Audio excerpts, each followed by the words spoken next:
All right, thank you everyone for joining us today. We're very excited that you're here, and we're trying to really help everyone understand what's going on with building performance standards, also known as BPS. So this is another acronym for everyone to get under their belt because it's coming and we really all need to understand it. And we're kind of looking at this of why should I care? Why should you care? Why should I care? What we're going to talk about, we're going to have some introductions about who I am and Tyler, and then what are building performance standards and why we care, a compliance roadmap to help you understand what's coming down the pipe, some local examples also to help you understand what this is all about, and then a little bit more on tax incentives and tax benefits that come about that are outstanding right now, and then feel free that we're going to have some questions and answers. So put those questions into the chat. We'd love to answer any questions that come up. So I'm Marika Erdely, founder and CEO of Green Econome. Green Econome is an energy and consulting company. I come from a world of accounting, actually. I'm a financial executive I was one for like 30 years. So really come from a financial perspective. And interestingly enough, energy is numbers and so is accounting. So it kind of fits in my head, but that's where I come from. Green Econome is really our whole goal here at Green Econome is to help real estate owners understand their energy and water use, identify waste, and reduce that energy and water costs. We prepare a lot of the benchmarking reports that we're going to be talking about today for these nationwide energy and water compliance reporting requirements. We also conduct energy and water audits to improve asset value. We also do a lot of shadow metering, also known as energy monitoring, to identify peaks and waste for those science-based target goals that people have. We're also into solar PV and battery consulting, very much on the financial side with tax benefits and utility incentives. Are there any out there? And we are contractors, so we do the work as well in buildings. And that's who we are. So how about you, Tyler? You want to introduce yourself? Yeah, good morning, good afternoon, everybody. So my name is Tyler Stafford. I'm Business Development Director for Abraxas Energy Consulting. I've been with the company in the industry for about 12 years. Abraxas Energy is a nationwide company delivering energy solutions across all sectors. We work commercial, industrial, very heavy in healthcare, higher education, multifamily, the whole list is on the screen there. And any building type, any size, we cover it. We've also done some international work as well. So the company by itself, Abraxas Energy, has been around since 2001. I'll touch on that on the next slide. But myself, I hold a Bachelor's of Science degree from California Polytechnic SLO, or San Luis Obispo, for those that don't know where that is, and very active in the Association of Energy Engineers, or AEE, and the National Association of Energy Services Companies, NIESCO, as well as a number of other organizations within our engineering team as well. Abraxas Energy, so like I mentioned, Abraxas has been around since 2001. We have really focused on being a trusted partner to all our clients in the energy efficiency space, focusing again on reducing operating costs and providing our expertise to provide these practical energy solutions to improve the energy efficiency of their buildings or building set. Very similar to Green Econome, energy audits is one of our core focuses here, retro commissioning or commissioning and measurement verification for all different sectors, including the federal government, really being a key partner for energy services companies, utilities, and commercial customers. Very similar to Green Econome as well, we do have a contractor's license in the state of California as reciprocity in a number of other states, focusing on construction management support, bid package development, working with contractors throughout commissioning of scopes of projects, and also doing commissioning of energy efficiency retrofits ourselves. And then we also provide our customers and consultants that we work with utility bill tracking software and ongoing M&V support for energy services companies on their projects, whether that's a municipal project, the federal government project, commercial project, all in the same.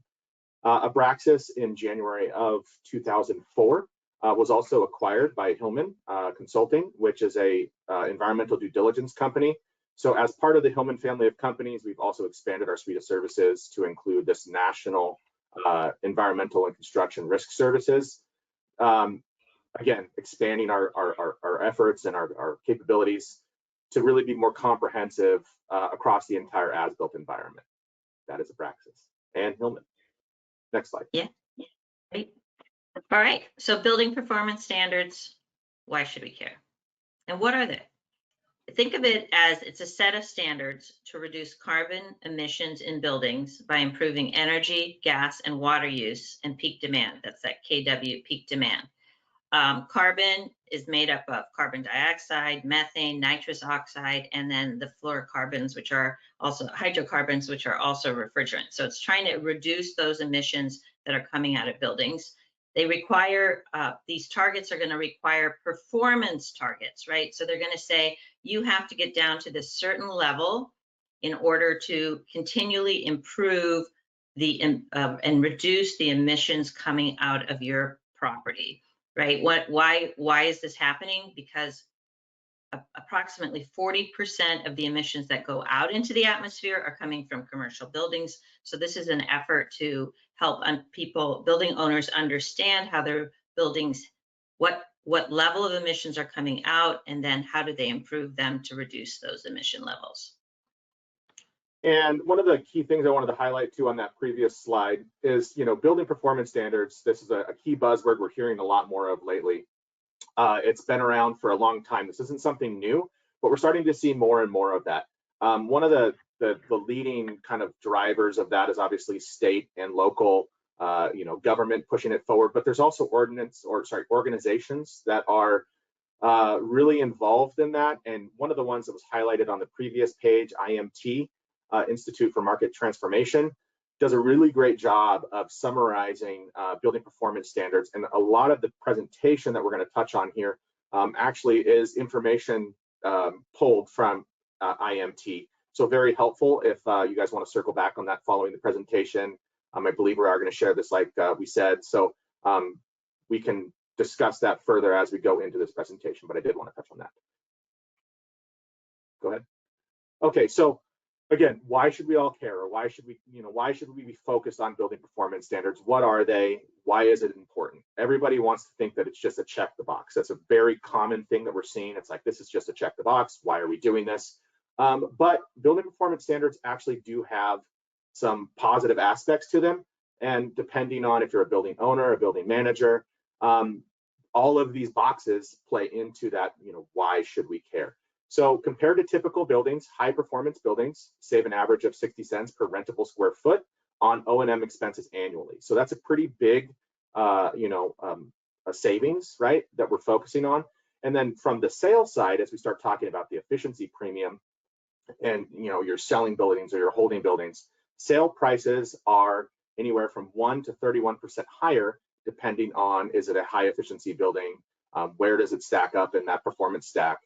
Rental premiums, again, if you're a building manager or a landlord or holding buildings for tenants, premiums can be anywhere from 3 to 16% higher. And then also in that sense, you might have the argument, well, my tenants pay, all of the costs. Why do I care? Well, occupancy levels or rentability, again, is up 10% higher because of the, your tenants are getting a more efficient building. They do care. So it is important. Again, all of these things are just pieces of, why is building performance standard a positive thing? We get both sides of the coin. We obviously have these discussions with our clients all the time. This is not a one size fits all, depending on where the building is located. And maybe, we'll talk more about the fine structures and everything associated with that. But obviously looking at the whole picture, there is positive sides to building performance standards. One of the key things you see here too, 98% of the companies in the S&P 500 do publish sustainability reports, or ESG is a very big focus of that. And 2/3 of Fortune 500 companies also have one climate or clean energy target. So building performance standards aside, this all plays into that ESG sustainability side that these major companies are pushing, and it's going to be happening all across the country. And we'll touch on the map a little bit later that shows really where that's focusing, and you'll understand what that looks like. Yeah, and I think from a financial perspective, really the efficiency premium there is pretty important. And if your operating costs are lower, that means your net operating income of the property is higher, which means your building is valued at a higher rate. So right there's an economic benefit to having an energy efficient building. And I find this investor demand is also very interesting, that even with the current administration, people are not stopping doing what they're doing. I mean, the Fortune 500 companies, everyone is very, very up on what's happening and are continuing to march down that road rather than deviating. I think everyone realizes that having an energy efficient building, because of that lower operating costs and the increase in value, makes sense, economic sense. So why not do it? Yeah, we're seeing that more and more as well with their clients. You know, there are going to be the clients that are going to say, this is just to check the box and they don't care. Yeah. But in reality, the value is there no matter who's paying the utility bills. Yep, and we see that. I mean, and I think that that's representative by the fact that the big companies are still focused on it, right? Yeah. And Europe, investors in Europe, everyone does see. It doesn't make sense to waste money. That's the whole thing. That's the bottom line. If you're wasting energy, you're wasting money. You can either put it to your bottom line or you can pay the utility. It's up to you. Yeah, exactly. Let's support the utilities. Yeah. Go ahead. All right, so everybody wants to know, where is this coming from? I think I mentioned it earlier, you know, cities, states, whatever, who's pushing this forward? What is the driving action? What is the driving policy behind these building performance standards? So a lot of different bubbles here on the screen, and you can see that, you know, it doesn't tie into one said bubble. You know, city, state, climate action goals, obviously that's a big one. Evolving office environment, tenant priorities, green leases, ESG, I touched on that. All of these things are important, and it depends on who is, you know, from the building owner and manager side, really looking at this, but also from the city state side, you know, they don't just make this stuff up. So there are typically working groups that come into play. There is back and forth. There is draft guidance that comes out, and feedback groups from you know, building owners and managers and property management companies that do feed into these building performance standards prior to them getting, you know, written as the letter of the law per se. So all of these bubbles definitely have a say in where this action is developed. And I think again, it's not one said bubble, but we can look at this and say, you know, it is a big piece of where we're going to see this all across the country. It's really not going to change, and I think you already mentioned it too. It's not going to go away depending on who is president or who is your governor or who is your, you know, mayor. Yeah. This is something that's going to stay, and it's just a matter of what piece of this flow chart is going to push it forward. Yeah, and I think the one thing to say here too is that ultimately it's the building owner's responsibility to provide this data for these compliance reports. So the fact that you had mentioned earlier too, Tyler, was the triple net lease or the green lease is a very important part of this. And again, going back to imt.org, that organization Tyler mentioned, they have a great section on green leases, because when you think about it, if you're trying to meet the demands of reducing carbon in your building and you have a triple net lease, who's going to pay for that, right? Is it the owner because it's their building and they're responsible, or is it the tenant because they're the one using the energy on that meter? And so that green lease is going to become even more important right now, and also to get that utility data. So that's something to consider, and imt.org does have some examples in there. And I did want to mention the IRA here. So the Inflation Reduction Act, which is what President Biden had put into play back at the end of 2023, 22 actually, that's still in play. I mean, a lot of those tax benefits are going to go away for residential right now with the big beautiful bill, but the commercial side of that for federal solar and battery tax deduction, tax credits, and also tax deductions, we're going to talk about one of them, are still in play. They have not been put on the chopping block. So that's something else to consider to help you meet these goals. There are funds from the federal government at this time to help pay for some of that. And to your point on green leases too, what we see on that is more often than not, the most successful ways that we're navigating that, like an example is, Denver, Colorado, Excel Energy. They do have substantial incentive programs and whatnot. If you have a building that's, very heavily tenant occupied, and, who's, again, to your point, who's going to be responsible for navigating this? Like, well, I'm not, these are 100% tenant occupied or 75% tenant occupied. We pay very little. Why? Who's going to pay for this? Excel Energy does, the direct install program and other programs that help with, okay, let's do LEDs and aerators and stuff like that, or incentives or rebates to help push the tenants to, push this forward. Whereas otherwise they wouldn't care, or they're not going to spend their own money to do it, right? Yeah. You see that too. Yeah, you do. Okay, so let's look at this compliance roadmap. What's going on? Yeah, so I think the IMT, what we talked about earlier, and we're going to show two maps here. Where does this policy come from? What is this?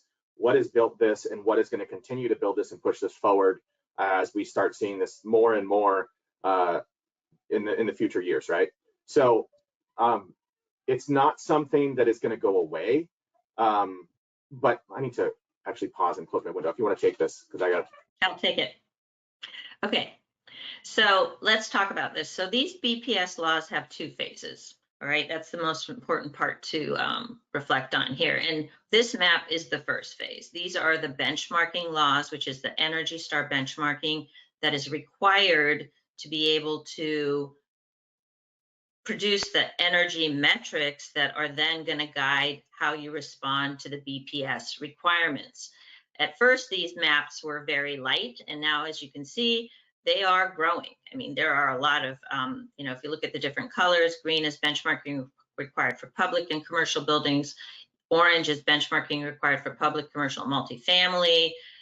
The blue ones, I think, are interesting because those are the ones that we're kind of talking about, which have additional actions required for public and commercial buildings. Those are the ones with the BPS, and also the purple, where you have benchmarking and additional actions required for public, commercial, and multifamily buildings. So these are all ones that require benchmarking as the beginning stage in the compliance world. And what I mentioned earlier too, what we saw on that is the whole driving force behind building performance standards really originated with benchmarking. And so once they have the data for benchmarking, a great example is California, Colorado, Washington State. Then they actually have that data to base their building performance standards off as they start pushing that ball forward. And so when we start looking at these states, in the next map we're going to show, it's going to be really evident why this has been built into the next map. So I'll take that. Phase. Yeah, go ahead. Yeah. But as a refresher for everyone who doesn't understand what benchmarking is, let's just take a quick look at this. This is a progress and goals report that comes out of the EPA's Energy Star Portfolio Manager software. This is what's used for benchmarking. It is a software that takes different buckets of information, 3 different buckets, and with that information, if accurately entered, it can produce these various metrics. And I kind of view it as like a financial statement for the building. It gives you some really good insight as to what's happening. The Energy Star score, which is a 1 to 100 ratio, as you can see there, this building is a 73. And you can see where it trends too with the different baseline ending 23 to 24. When we started benchmarking, there's a percentage change, and you can also put in a target of where you're trying to get to. There's also a national median, which is a CBUC study. It's a little bit old. It's 2013 data. But then also, if you had a building of Energy Star score of 75, where your metrics landed. Now, the Energy Star score is really a descriptor of how your building and its building use. This is a distribution center. There are about 80 different uses in the software. How your use compares to all the other similar use buildings in the software. There's an adjustment for weather normalization for zip code. So it's kind of a look at how my building use is comparing to everybody else that's reported in the software. So it's kind of interesting to see that. Now, what's the next section? Gets into energy, and there's a site EUI and a source EUI calculation that the software does. The site EUI, which is an energy use intensity, is used in a lot of the reduction performance requirements that we're going to be getting into. So I want to just explain what that is, because it is important to understand that. So what the software does is it takes the electricity, which is at kWh, and the gas, which is at therms, if the building has both, and it converts them both to kBTU, which is a UK measure of energy. It adds them together because they're both using energy in the building, and then it divides it by the square footage of the building. So it's an overall energy use on a square foot basis. The lower, the better in this case. And the Energy Star score, as we said, it was 1 to 100, 100 being the best. The higher, the better. So the site EUI is the lower, the better. So you're looking at a square foot number of how the building is performing. And you can look at it historically. You know, you can see what's going on historically. And it's kind of interesting to see. The source EUI, which I just want to mention also, same basic calculations, taking that site energy use intensity, but it's also picking up, as the word source defines, the distribution losses that are coming from the grid to the transformer and then being used by the site. It's always 2.5 to 3 times more than the site EUI. And you know, it's some part of it is you really can't control that because it's coming off the grid, but that is how the city of LA is looking at its BPS, its second phase. But like we were looking at Denver and some of the other ones, they are looking at the site, which is just the building itself. This report also provides GHG emission analyses and also water, if you put water in. So you can kind of see trending wise what's going on with your building. Also, if you do retrofits, you can see the reductions or the increase in scores. So it's really a good way, if it's completed, if the benchmarking is done accurately, to really see where you're heading with your building. And that last key point, we're going to touch on that a little bit later. Being done accurately is extremely important when we talk about energy benchmarking. When we start establishing these building performance standards and the requirements and your targets as we move forward into the next, 3, 5, 10 years, depending on what ordinance we're talking about, if we're guiding off of incorrect data, then we start having problems. But we'll dive into that in a bit here. So that's really good information. Yeah, well, and let's talk about that being the data verification piece, because interestingly, I looked at Santa Monica and West Hollywood, which are new ones coming online, and they both are requiring data verification. And also, I think another one that I was looking at. So, that's somebody checking that, making sure that data is accurate. Because in the past, you could just submit it and no one cared, but now actually you have to have it. Starts to matter. Yeah. Yeah, it matters. No longer can you have your 15-year-old office intern doing it. That doesn't work well for you. Give it to somebody who says they're going to do it for free. Yeah, we'll do it for free and $100 and it's going to be right. No, it's not going to be right. Sorry, absolutely. It's not going to be. Absolutely. All right, so the meat of what we're talking about here. We showed that original map. This one is really starting to push this forward. We're seeing on this map the building performance standards, both existing and emerging. Now, how accurate is this map today? Hopefully pretty accurate. Has it changed? It's going to change. They're continuing to update it. This is as of April 2025. So, again, it's a moving target, but IMT does a pretty good job of keeping up on this. You will see across this that past is a green, right? So a lot of green dots, but a couple green states as well. So states, the state of Colorado, the state of Washington Clean Buildings Act, state of Oregon, but then all the green cities across the country that already have building performance standards in place. All different. They all have different standards and what they push forward and what is required.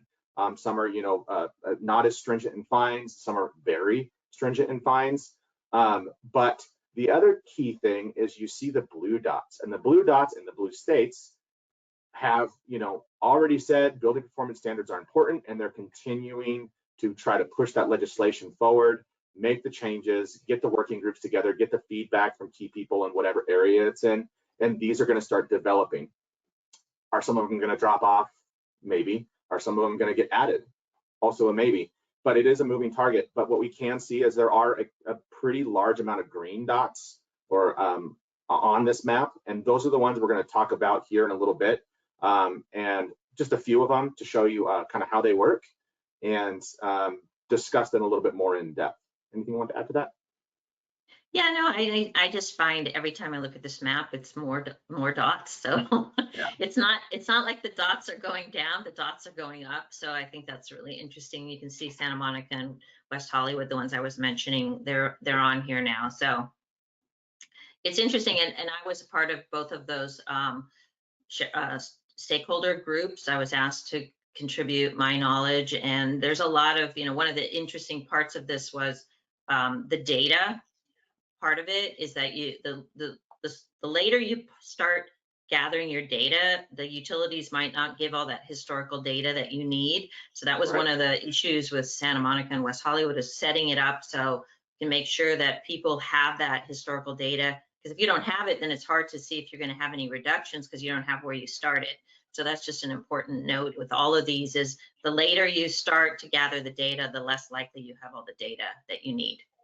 We've also seen that it depends, depending on the utility, but in the early stages of working in the, California ordinances and whatnot, SCE, PG&E, SDG&E, it was a lot harder to get to pull data.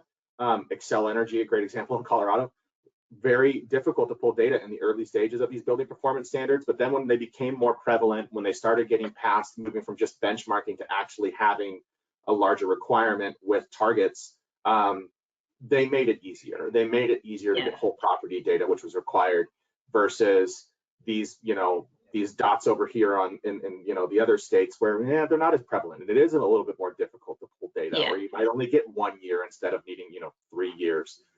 So it's going to be a changing landscape, but we do see as the adoption continues to increase, it does become easier. Yes, it definitely does. But you have to start pulling it. Okay, let's talk a little bit about the local ordinances and a couple examples. So we're going to talk just quickly about the city of LA, EBW, their phase 1, which has been in effect since 2018. It's all buildings over 20,000 square feet. They're focused on commercial, multifamily, industrial. They are pulling in energy, electric, gas, solar. If you have solar, you really do need to benchmark it. It is tricky. You have to have monitoring in order to gather that data, but it is important. And water data is also required here. Reporting entity is LADBS. Every year, June 1, the report's done. Required, there's some exemptions. And although the penalties are low here, $202 per year, I find that very ridiculously low. But anyway, the point I try and make on this one is the payment of non-compliance fees does not result in compliance, right? You can pay that fee. And it's a little bit scary, is that the city of LA reserves the right to further legal action if you do not comply. So that's just kind of hanging over you if you don't comply with this phase 1 of the city's ordinance.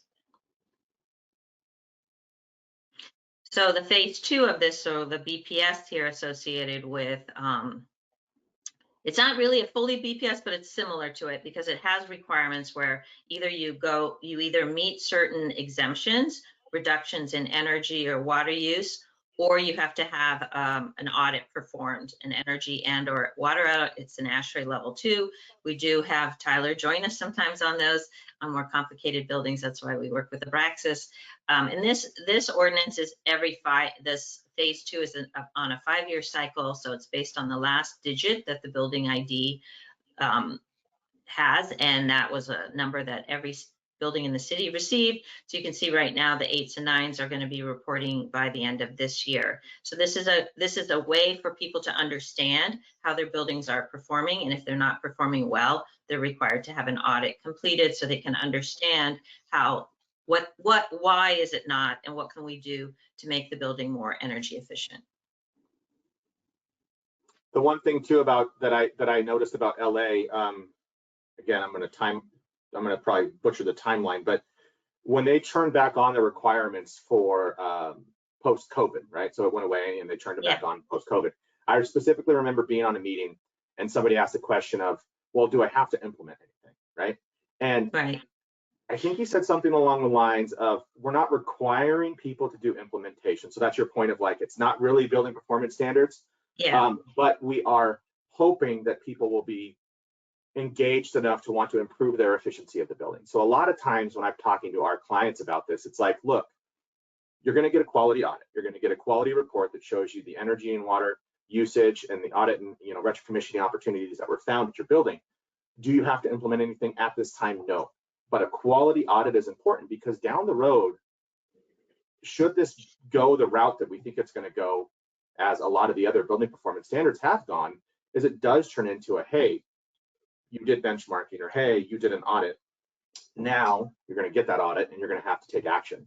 We don't know if that's going to be the case with LA, but we do see that happening. Like we're going to talk about Colorado here in a bit, and Denver.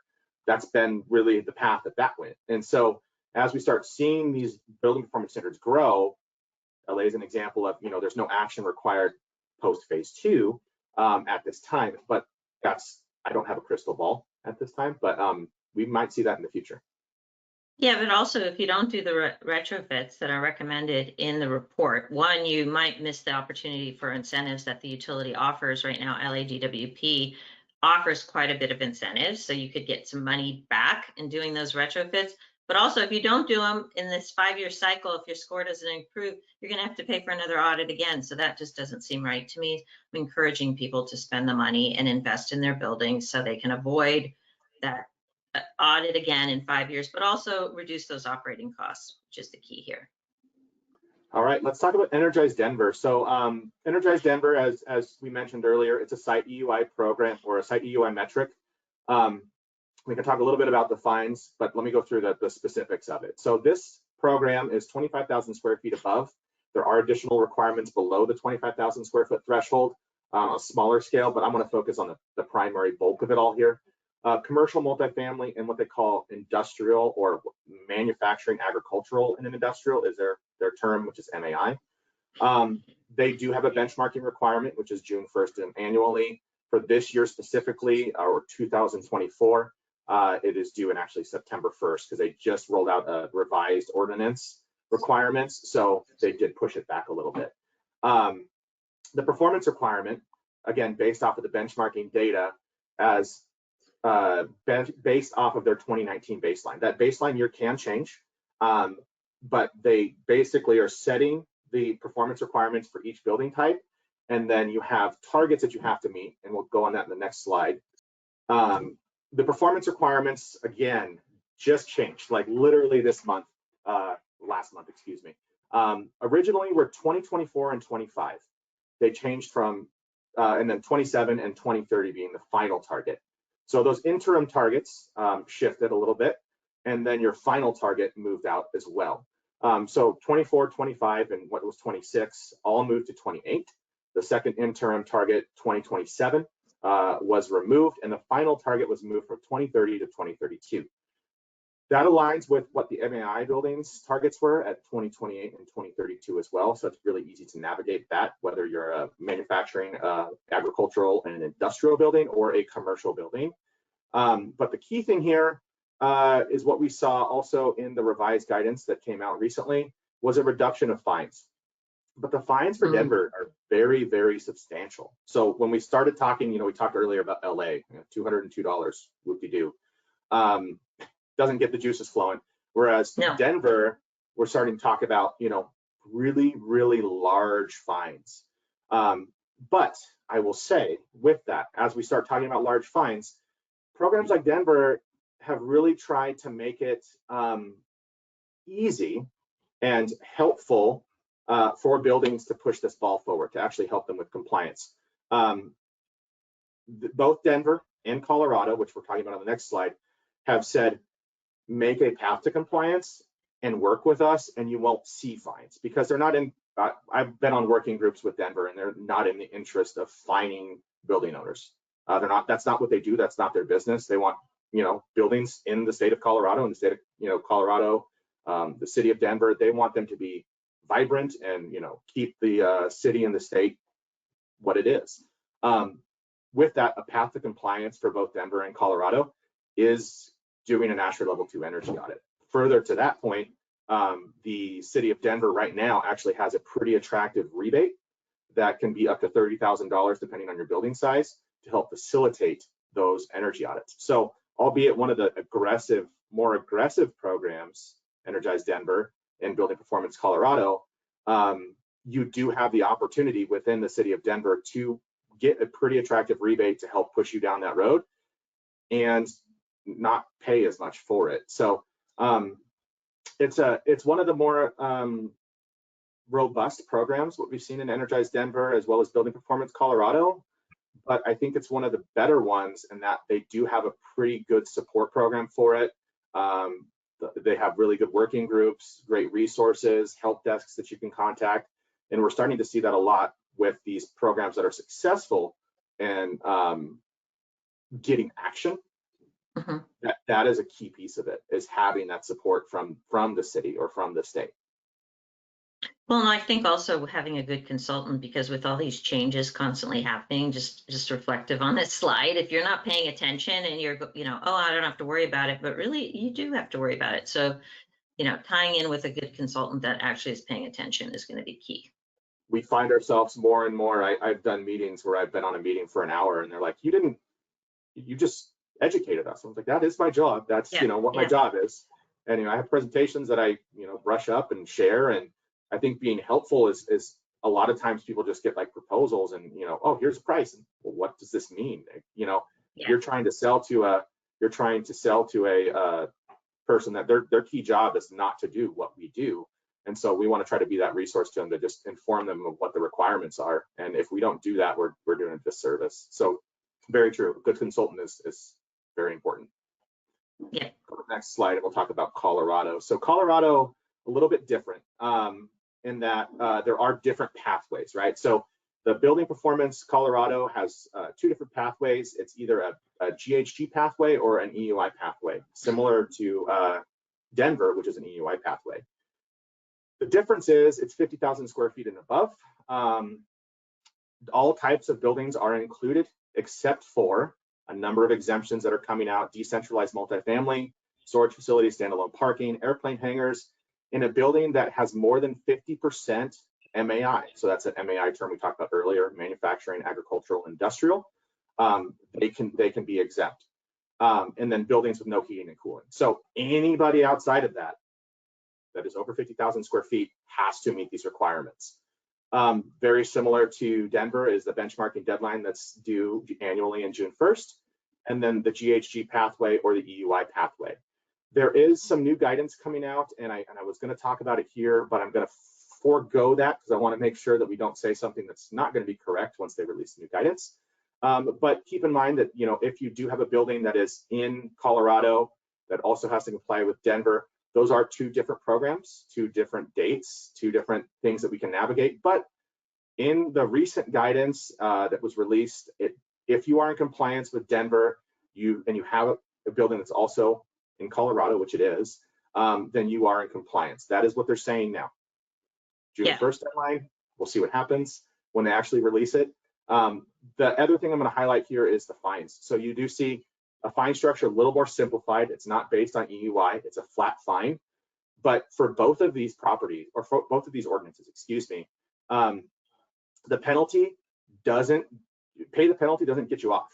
You're not out of jail. You still have to do it. You will continue to get fined. Just because you say, fine, I'll just pay the, what is it? Like almost $60,000 in fines. And I'll just be done instead of improving my building to meet these targets. It doesn't work like that. You'll continue to get the fines. And that's why I mentioned on the previous slide, path to compliance gets you, that path to compliance gets you down the road to where they're going to say, okay, you're working towards a path. That's great. We're not going to fine you. Show us that you're doing that and you'll be okay. So really important to highlight that. Yep. It's not going away again if we're going to talk about it, right? It's definitely. Keep saying that. Yeah, we keep saying that. You so can't get away from it. It's coming. Another one, very similar. Again, this is a GHG emissions pathway for both Denver and Beardo, which Boston's program. They've done a really good job, and I think we're going to show it on the next slide, of having the resources and the data to support building owners and managers trying to figure out where they're at. So you can go online and you can see where you're actually tracking. Denver has a new portal they rolled out, and it's going to be even more and more robust, where building owners and people like us supporting building owners can log into. Boston has that as well, and we'll show it on the next slide. But again, benchmarking requirement, GHG targets trending towards zero emissions by 2050. So we're not talking about a 2030 guideline or a 2032.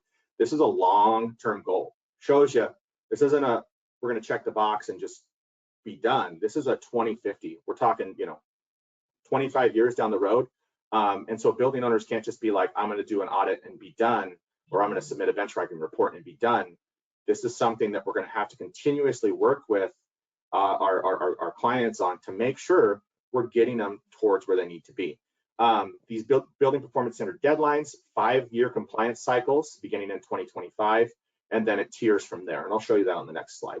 You'll see here too the penalty for non-compliance. So again, $150, $300 doesn't sound like a lot, but when you start saying per day, emission standards, 300 to 1,000, per day, then those numbers start to add up. Yeah. Well, I think one thing to also mention here is, what does that mean of reducing your GHG emissions targets towards net zero? Is really eliminating gas out of your building, right? Which is called electrification. And that's going to be one way to get rid of those emissions, but also reducing waste, right? So how do you get rid of any waste that's happening? Your building is operating when no one's in there. You have fluorescent lighting that doesn't have sensors, so the light's on. All of that waste has to be eliminated to get down to that net zero emission level, because you can't be using energy and creating emissions and meet that. So it's really electrification and reducing waste, and then bringing in renewables as well. So in the interest of time, I want to try to go over these next two slides pretty quickly, but this is highlighting the Boston calculator. So on this calculator, you can see a property that's taking no action, done anything, just not happening, right? The Boston calculator does a really great job of showing what that is going to potentially look like. On the right-hand side, you see that red box. Those numbers add up quick. Right now, they're fine, 2025, 2030. But then when we start getting towards the target where they're having to reduce it and they're not making any action, then the numbers start to get really, really big. We were going to show a Colorado one or a Denver one as well, but that's getting changed, so I didn't want to show that. It's not accurate. But you can see, again, you can either pay a couple $100,000 or you can take action in your building. So the Beardo calculator is really cool, and that I find it cool because I love this too. I love this. My industry. So, I love it also, and it's got, the fact that it's got the LED retrofits and the kitchen electrification. I mean, and those are two things, especially in a hotel, right, that is super important. And I would think that lighting retrofit includes sensors, occupancy sensors, and things like that. But you can see the savings that occurs when you install. Those are simple. These are that's like a low-hanging fruit. Every building should have a lighting retrofit. Yeah, so with this tool, what they've done is they've allowed to, have a building owner or a manager, if you want to engage a consultant in the preliminary phase, or you want to do back of the napkin math to say, what would an LED retrofit save me? What would an electrification project save me? How much is that going to move the needle? You can do this yourself. Or again, step one, get an energy audit. We'll talk about that in a little bit. Yeah. That is interesting. I do like their approach here. Yeah. Okay, there's some money. I wanted to note that also in that slide, it showed at 2035, I think, is when those big fines started coming in. So one thing to consider, see, it says 2035 is when the fines are coming. So think about that when we go into this next slide. So what I look at always is I'm very up on, we try and spend a lot of time on looking at whether there are utility incentives, like Tyler had mentioned that Xcel Energy over in Denver has some really good incentives. Always take advantage of those if you can. Delaying, so you can lose some of those. I mean, Edison had a bunch of incentives in LA. They're zero now, pretty much zero. So anyone who didn't do the retrofits, then it's gone. They're not available. So that's just something to always consider, is those utility incentives. But I'm also very up on this tax deduction, which I had mentioned is not on the chopping block, and I think is so worthy of looking at. We've had several clients that have been able to take advantage of this. So what it is part of the Inflation Reduction Act. It's for new construction and retrofits. it is called the Section 179D tax deduction. So it's coming off your income of your property, which like a depreciation or any other kind of deduction to get to your adjusted gross income. And from that is what your taxes are calculated on. Then you have a tax liability. Now that tax liability would be affected by solar projects or PV projects, because those are, battery storage projects, those are deduction, those have tax credits. So those are coming off that tax liability. This is off the income of the property to come to that adjusted gross income. It is for, as I mentioned, energy efficiency retrofits. If you're doing a major modification in your building, it's a great idea to look at it, and or for new construction. It's a tax deduction based on a certain amount of energy savings. They're calling it efficiency gain over a baseline, which we're going to get into. There is an apprenticeship hour prevailing rate increase if you do follow that, and if you have to, which the deduction is then 5 times more. So it can be quite significant. There's this great sweet spot that we were able to find for a client of ours. Is if a project started prior to January 1st, 2023, but it was under continuous construction and completed after 2023, there's the prevailing bonus rates apply, and there's also an inflation factor. So it was $5 times 65 cents per the square footage of the building, so it's quite a deduction. The building types that are covered: commercial, residential, multifamily has to be 4+ stories, government, nonprofit owned, houses of worship, tribal. These are great. Almost all kinds of buildings can take advantage. Who can take it, which is also new, was the property owner, but the design team. So if you're working for a nonprofit, the design team, mechanical engineers, architects could take that deduction for you, and the REITs. So that's a big change that wasn't there before. So this is a way to save money on your taxes by doing the retrofits. Let's look at the next slide. So the way it's calculated is it's determined by an energy model. So the energy model is done. It's kind of creating in software what your building is currently, the shape and everything, and it's looking at that baseline. So right now, why I wanted to talk about that date of 2035 is right now there's this point until 2027 of this year where the baseline standard for that energy model is ASHRAE 90.1 2007.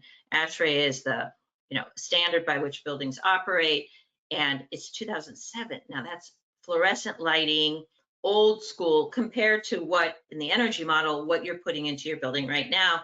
Almost every project we've looked at is in that 50% efficiency gain over baseline, which is pretty good. So at a non-prevailing wage, not sweet spot, it's $1 plus inflation times the square footage of the property. And if you're using bonus, meaning prevailing wage, there's a bonus rate, or if it's a sweet spot, it's $5 times the square footage of the property. Now, what's going to happen in 2027 is that ASHRAE baseline increases to 2019 compared to what you're putting in the building now. You might end up 35%.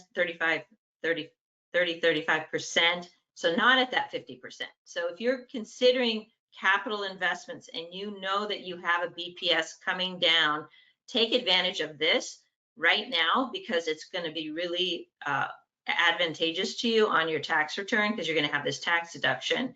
And as I had mentioned, that 2035, this law as it stands right now expires in 32. So there's a window of opportunity that I see through beginning of 27, where if you're going to do retrofits, major modifications, it's better to do them now so you can take advantage of this tax deduction. And also consider that, in fact, as building, your cost of energy is continuing to rise, so it makes sense to do it sooner than later.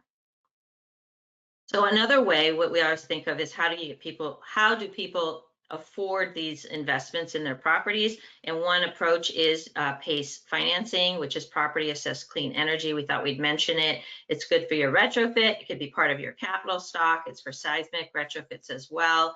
Basically means that you put no money out. All the retrofits and for a retrofit and the seismic can all be bundled up into a loan.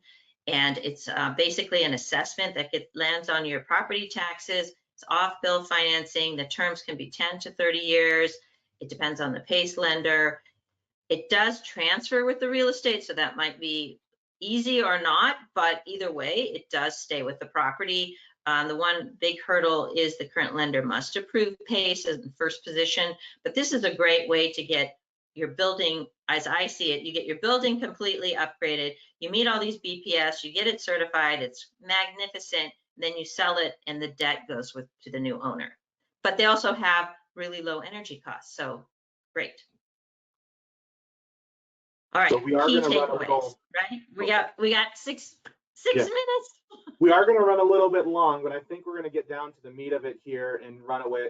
Show you guys the key takeaways and what everything we talked about, how we've performed this across the country for different building performance standards and what's important to it, right? So what we find, and we've already talked about it multiple times, is start with correct data.